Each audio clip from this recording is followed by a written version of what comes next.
महीने स्पेनिश में एनेरो जनवरी, फेब्रेरो फरवरी, मार्सो मार्च, अब्रिल अप्रैल, मायो मई, जूनियो जून, julio जुलाई, agosto अगस्त, septiembre सितंबर, octubre अक्टूबर, noviembre नवंबर और diciembre दिसंबर।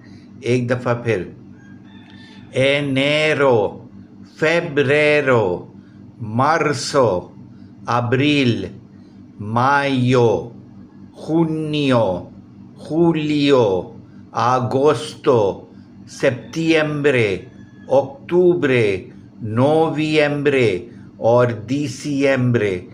बहुत शुक्रिया मेरे क्लास देखने के लिए। स्पेनिश सीखे आपके सर अहमद के साथ। मेरे वीडियो को लाइक करें और चैनल को सब्सक्राइब करें। बहुत शुक्रिया।